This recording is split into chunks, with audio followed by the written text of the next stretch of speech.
countries across the globe are increasingly facing similar problems, especially when it comes to the environment and our climate. Hello and welcome, I am Sadhika Tiwari and you're watching Eco India. Even if the solutions to these problems aren't the same around the globe, there is much to learn from how other countries are trying to tackle their environmental issues. The air quality in almost all of India's big metro cities has been poor, if not worse, all year round over the last few years. And this is a similar story for West Bengal's capital, Kolkata. What is the government doing here to make things better? What are the solutions available? And are these solutions enough? Here are some answers. It's 6 p.m. in Kolkata, the day before Diwali. These people are participating in cycling with lights. In about 30 hours, fine particulate matter levels in the air will rocket to even higher levels than normal. The perfect time for an initiative designed to bring attention to pollution in the city. Around November, December and January months, these 3 months are in particularly we have seen air quality in Kolkata touching severe levels as well, and it is at very poor and poor levels almost during the entire these months. With some 24,000 people per square kilometre, Kolkata is one of the most densely populated cities in the world. The roads are choked. Every year, almost 90,000 additional vehicles are registered, according to the Centre of Science and Environment. The vast majority have combustion engines. All that is taking its toll on air quality here. Beyond a point, you really cannot expand your road network. And you have seen the kind of traffic that builds up. And we know that the traffic vehicles that are caught in congestion, they emit a lot more than they're designed to emit. So all of that is making transport sector a very serious challenge. Older diesel vehicles are the worst culprits when it comes to fine particulate matter emissions, which are particularly harmful to human health. And almost all large vehicles, like buses and trucks, have diesel engines. In 2022, the National Green Tribunal ordered the state of West Bengal to phase out all vehicles that were older than 15 years or that exceeded certain emission limits within 6 months. It was a start, but there is still a long way to go in the transport sector. We have trying to promote more and more cleaner fuel. Pipeline gas has reached almost nearer to Kolkata. It will be shortly reaching here. The pipeline will be reaching here. We have some EV charging stations. We have registered about 18,000 vehicles during last 1 year or so. And Kolkata police has decided not to purchase any diesel vehicle in future. But at the same time, the city has practically eliminated its tram network. Kolkata was the first Indian city to have trams and the only one where a few are still in operation. The authorities say trams cause congestion by competing with vehicles on the roads. Environmentalists are outraged. We are actually asking for upgradation of this technology, like solar powered tram with modern technology and the exclusive tram track. So the government should think over it. Traffic is responsible for more than half of fine particulate matter pollution in Kolkata.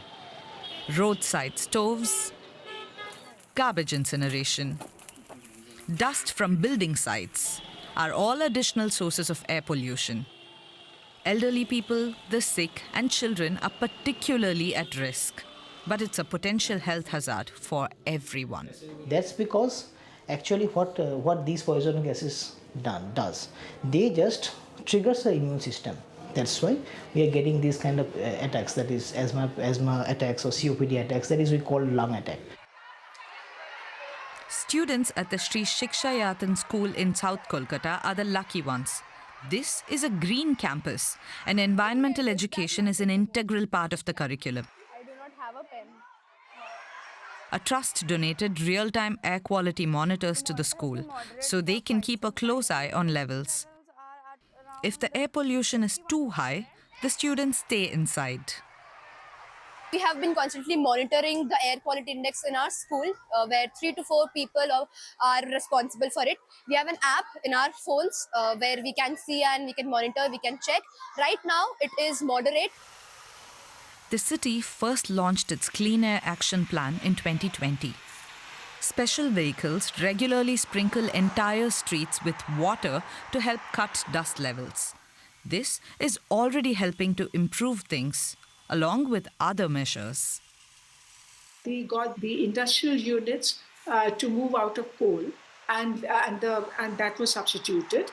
They have converted auto rickshaws to LPG, and the collection efficiency of municipal solid waste has increased. They have given subsidy to replace the solid fuel-based cooking with the LPG cooking. But Kolkata still has one of the worst particulate matter pollution levels in India, so more must be done in the long run. One, it really requires a very ambitious electrification program of vehicles. Other sectors, like the waste sector, has to ensure 100% segregation and absolutely 100% collection, and then the material recovery, and also ramping up your renewable energy portfolio. Kolkata also has districts in which people can go shopping or go to work or school within a radius of 3 to 5 kilometers of their homes. Other cities can only dream of such a thing. Compared with other cities in India, Kolkata's residents use public transport a lot. The city needs to capitalize on those strengths. And that's what the participants of Cycling with Lights are fighting for too. Singapore is also known as the futuristic city because it is considered to be ahead of its times in many ways. Now this island city-state faces a significant challenge, a lack of natural freshwater resources. With a growing need for water, Singapore has devised an ambitious strategy to ensure water security for its people. The nation has managed to transform its challenges into a model of resilience. Welcome to Singapore, a vibrant multicultural city-state right on the equator. Densely populated, around 6 million people live on this tiny island. It's an international hub for trade and finance. It's clean, safe, modern, wealthy, and green. Basically, it has a lot of everything you'd want. There's just one thing. Singapore has no natural freshwater resources. And the way its economy and population are growing, total water demand could almost double by 2060. But Singapore is on it. None of what they've done is magic. That's Peter Gleich. He's an award-winning water expert. He puts Singapore's success down to what he calls the soft path approach to their problems. So the soft path for water is in contrast to what we have done over the last century and more than a century, the hard path to build hard infrastructure, to take more and more water out of nature, to ignore the consequences of our water policies for nature, to build narrow institutions. And the soft path tries to turn that around and say, let's use water efficiently and carefully. Let's stop wasting water. Let's look at new sources of supply. To understand how Singapore can pull this off, you first need to understand where they're coming from. The Singapore water story starts with World War II. That's John Church, the guy for water at the United Nations. Singaporeans would argue that the story goes back a lot longer, but 1942 is certainly when the issue grabbed the world's attention. That's when Allied troops, namely British, Australian, and Indian forces, were battling fascist Japan on Singapore Island, which at the time was a British colony. The Allies depended on imported water, which was a bit of a problem when Japanese forces blew up the pipes transporting that water. The bridge that connects Malaysia and Singapore was bombed. The result was lack of water in the city, a terrible episode of water scarcity. The Allies lost the Battle of Singapore, but after Japan's overall surrender, the island remained in British hands. It took more than 20 years until it became fully independent. But political liberation didn't free Singapore from its water crisis.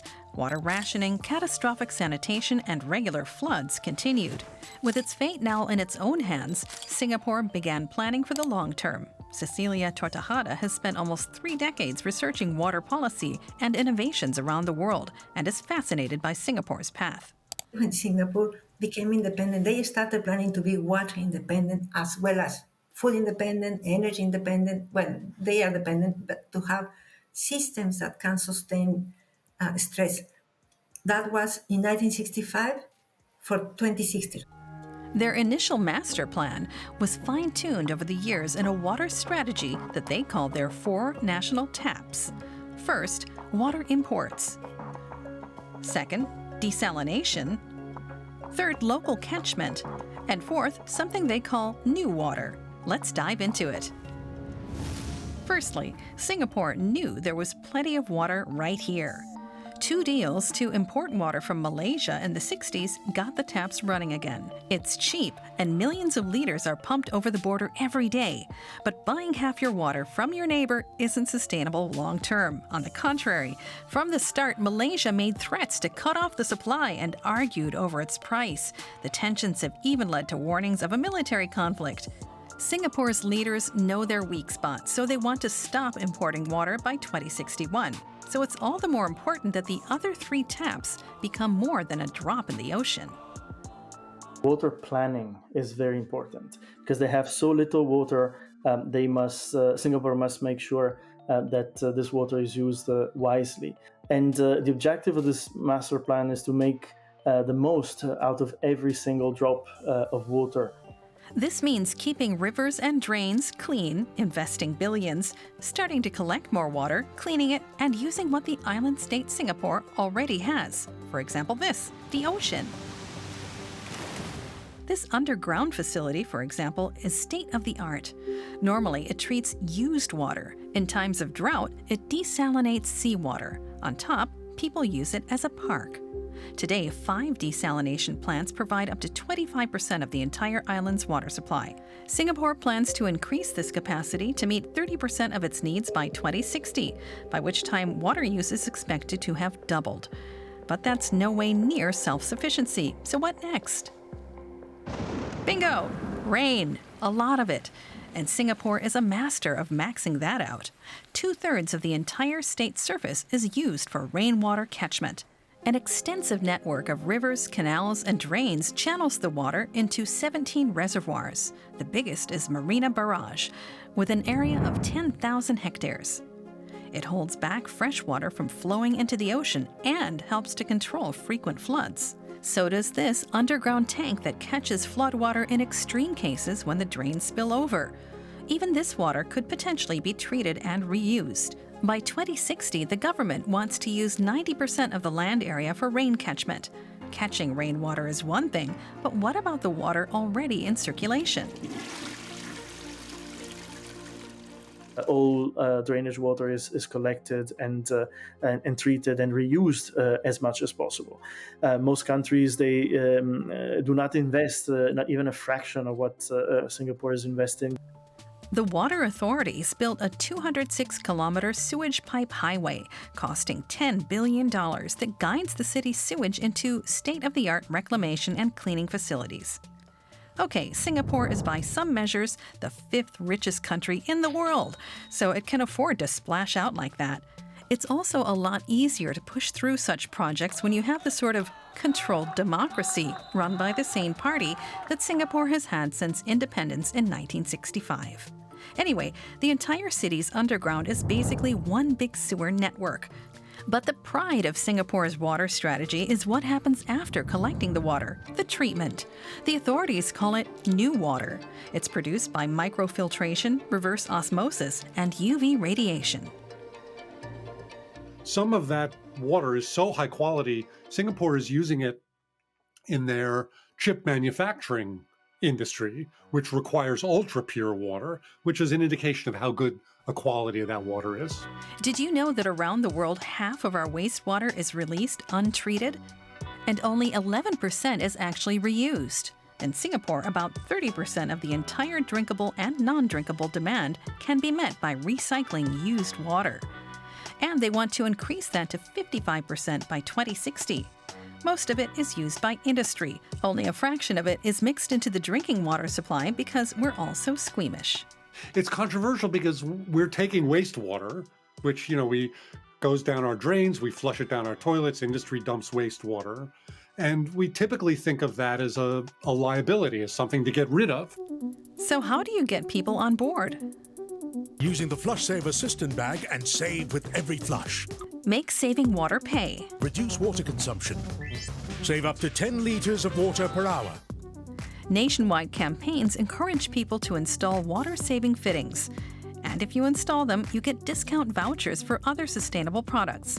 Digital water meters track each household's water consumption and detect leaks in pipes. That's how Singapore comes down to an incredible 5% water loss from leaks, which is first class. Globally, the average is estimated to be 30%. What they've done incredibly well, in my opinion, is on the side of water education.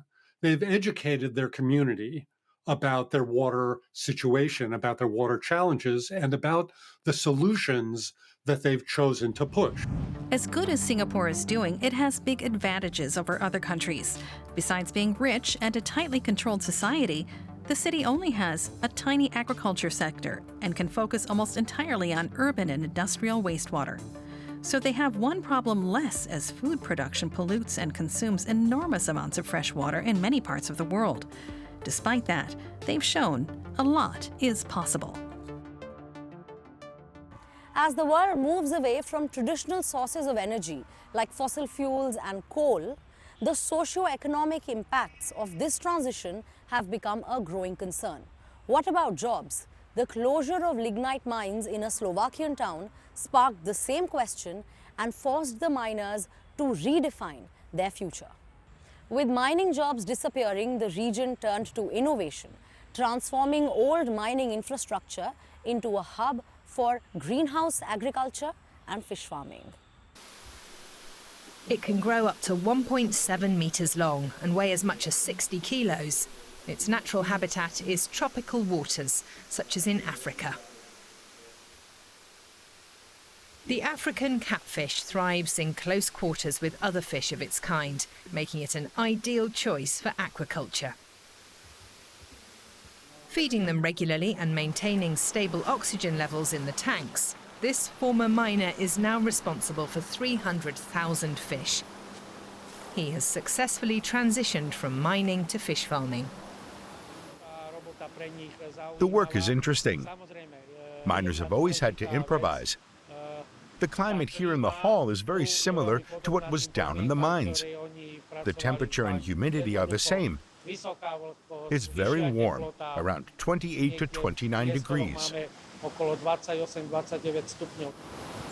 The lignite mines in Handlover, Slovakia hadn't been profitable for years. Now they've closed. But the company had already looked ahead, investing 16 million euros into building this fish farming facility. The key to this investment? Hot groundwater, which is available for free in large quantities from the old mining shafts. The former shift supervisor brought plenty of technical know-how from his mining days. Behind the scenes, the fish farming operation is a high-tech, computer-controlled business. The entire system is based on an Israeli patent. Israel is a dry country that deals with water shortages, so it has to conserve water and recycle it constantly. That inspired us, and that's how we came up with the idea to use the hot groundwater after the mine closed.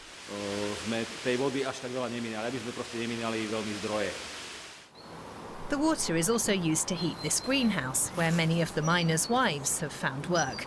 Gabriela Ursulova's husband was a miner who lost his job, so she's grateful to have work that supports her family. The company is now one of the largest producers of beefsteak tomatoes in the country, and demand keeps rising. Still, neither fish farming nor the greenhouse can make up for the nearly 3,000 mining jobs that were lost. There used to be a lot of mines here, but now many of the miners are unemployed and too many just stay at home. It's hard for them to adjust and find new jobs. There aren't many options here. Meanwhile, down in the shafts, the final work to secure the mines is underway. Old machinery, conveyor belts and electrical systems are being dismantled and the mines are being stabilised to prevent collapse. It's a tough reality for the laid-off miners. They used to be respected, well paid and part of a proud mining tradition.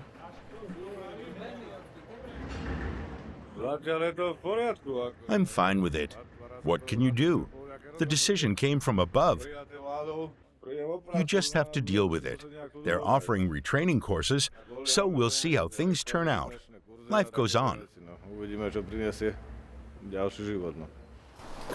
Many older miners have opted for early retirement, while others will receive state wage compensation for up to 7 years. The European Union is funding retraining courses and helping with job searches. Demand for the tomatoes continues to grow. They're sold across the country alongside processed fish and even exported to Poland. Roadside stalls are also creating new jobs. And in landlocked Slovakia, fresh fish is always on the menu. Setting up the fish farm and greenhouse didn't happen overnight. It took years. But these projects are helping cushion the impact of structural change in this former mining region. It could serve as a model for other areas transitioning away from coal mining. Coming back to it, they are in the heart of Tamil Nadu's Pollachi district. Coconut farming not only sustains livelihoods but also generates a sustainable byproduct. Coco peat is an eco-friendly alternative to sand and it is rapidly gaining global demand. Its utility goes beyond agriculture into a range of coir-based byproducts. Let's go and meet these farmers whose innovative ideas have transformed humble byproducts into solutions for global challenges. Coconut palms as far as the eye can see. We're on the outskirts of Pollachi town in Tamil Nadu. Farmers have grown coconuts here for generations. But now they're in demand for more than just their sweet flesh and milk. The husk has also become a sought-after raw material, says entrepreneur S.K. Gautama. Thousands of tons of it are produced every harvest. Once the coconuts are harvested, we split them to retrieve the coconut and the coconut husk, which is the outer layer. We do this with machines. Then there's another separation process which allows us to access two further products. One is coir fiber and another is coco peat. So in a coconut husk, 1/3 will be coir fiber and 2/3 will be coco peat. 1/3 coir fiber 2/3 coco peat. Coco peat is especially popular in agriculture. It helps young plants thrive thanks to a key advantage. Each kilogram of coco peat has the capacity to hold 14 liters of water. It also keeps manure intact. That's why it's so popular with our international customers. Every year, India exports almost 900,000 tons of the useful byproduct. The trend towards modern forms of cultivation, also in urban areas, is pushing up demand. Today, most developed countries want to grow and cultivate their essential foods sustainably in greenhouses or vertical farms. You might know that if you want to cultivate tomatoes, you can grow 4,000 tomato plants on an acre of land, whereas in a greenhouse, you can easily grow 8,000 to 12,000 plants. By using blocks of coco peat, you can save on water and manure, which also helps in large-scale production. India now sells its coco peat to more than 125 countries. The US is a key market. 40% of the coco peat sold there comes from Pollachi alone. The fiber is pressed into 5 kilo blocks for transportation. But that's not the only product the factories in Pollachi have on offer. Coco pitta பொறுத்தளவுக்கு plant based medias பண்ணிட்டு இருக்கோம். விதைய முளைக்க We produce around 300 products with coco peat, including seed germination discs and coins, cups, husk chips, and also coir growing pots. ப்ராடக்ட்ஸை வந்து ஆக்சுவலாக நம்ம பண்ணிட்டு இருக்கோம். In agriculture, the coconut fiber can be used up to 3 times before yields decrease. One more reason why the byproduct coco peat is such a valuable resource. And that's all for today's episode. I hope you found these stories thought-provoking. Thank you for joining us as we bring to you the latest in environmental solutions.